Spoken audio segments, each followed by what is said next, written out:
በስመ አብ ወወልድ ወመንፈስ ቅዱስ። ሐምሌ 16 በዚች ቀን ቅዱስ አባት ወንጌሉ ዘወርቅ የተባለ ዮሐንስ አረፈ። ይህም ቅዱስ ከሮሜ አገር ነበረ። አባቱም አጥራቢዎስ የሚባል ባለጠጋ ነው። የእናቱም ስም ብዱራ ይባላል። እንዲማርም ለመምህር ሰጡት። ቅዱሳት መጻሕፍትንም ተማረ። ከዚህም በኋላ ገበታው የወርቅ የሆነ ወንጌልን ያሰራለት ዘንድ አባቱን ለመነው። አባቱም እንደፈለገው አሰራለት። ሁልጊዜ የሚያነበው ነበረ። በሚያነብ ጊዜም አባቱና እናቱ ደስ ይላቸው ነበረ። በዚያም ወራት ወደ ኢየሩሳሌም የሚጓዝ መነኩሴ ወደ እነርሱ መጣ። በእነርሱም ዘንድ አደረ። ከቅዱስ ዮሐንስም ጋር ተነጋግሮ የምንኩስናን ሥራ አመሰገነለት። ይህን ዓለም እስከ ናቀና እንደ እርሱ መነኮስ ሲሆን ዘንድ እስከወደደ ድረስ ልቡን ማረከው። ያን ጊዜም ያ መነኮስ ወደ ኢየሩሳሌም ተጓዘ። ሁለተኛም ተመልሶ እንደ ልማዱ በእነርሱ ዘንድ አደረ። ቅዱስ ዮሐንስም መነኩሴው ወደ ገዳሙ ይወስደው ዘንድ ፈለገ። መነኩሴውም አባትህን እፈራለሁ፣ ልወስድህ አይቻለኝም አለው። ቅዱስ ዮሐንስም ከእርሱ ጋር እንዲወስደውና ነፍሱን እንዲያድን አማለው። ከዚህም በኋላ በስውር ወሰደው። በመርከብም ተጭነው ያ መነኮስ ወደሚኖርበት ገዳም ደረሱ። የገዳሙም አበምኔት የወጣቱን ዮሐንስን መልኩን አይቶ አደነቀ። ቅዱስ ዮሐንስም የምንኩስና ልብስ ያለብሰው ዘንድ አበምኔቱን ለመነው። አበምኔቱም ልጄ ሆይ የምንኩስና ሕግ እጅግ ጭንቅ ናት እኮ አለው። አብዝቶም በለመነውና ግድ ባለው ጊዜ ራሱን ላጭቶ አመነኮሰው። ከዚህም በኋላ ከጾም ከትጋትና ከሐዘን የተነሳ ስጋው ደርቆ አጥንቶቹ እስከሚታዩ ድረስ በብዙ ተጋድሎ ተጸመደ። አበምኔቱም ልጄ ሆይ ለሰውነትህ እዘን፣ ድካምህንም ቀንስ፣ መነኮሳቱም ሁሉ እንደሚሰሩት ሥራ እያለ ያጽናናውና ይመክረው ነበረ።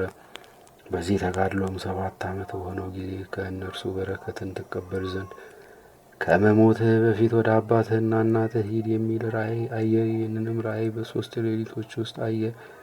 ለአበምኔቱም እንዴት እንዳየ ነገረው። አበምኔቱም ይህ ራእይ ከእግዚአብሔር ዘንድ ስለሆነ ልትሄድ ይገባሃል አለው።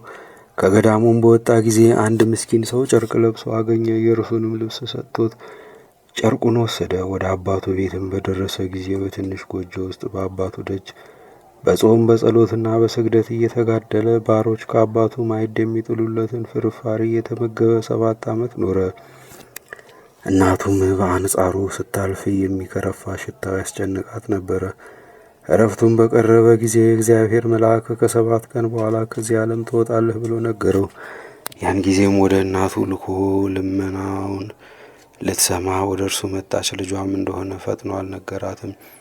ነገር ግን በዚያች በታናሽ ማደሪያ ውስጥ በላዩ ባለ ጨርቅ እንድትቀብረው የለበሰውንም ጨርቅ እንዳትለውጥ አማላት።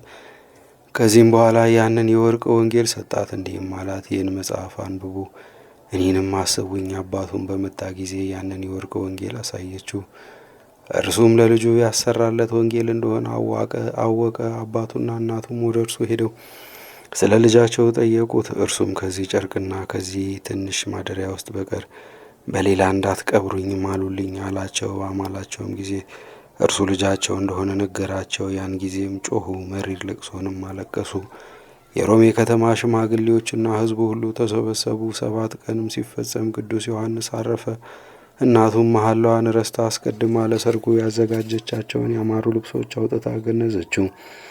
በዚያችም ጊዜ ታመመች። አባቱ ግን መሐላውን አስታውሶ እነዚያን ያማሩ ልብሶች አስወገደ፣ በጨርቆቹም ገነዙት። በዚያ በትንሹ ማደሪያም ውስጥ ቀበሩት።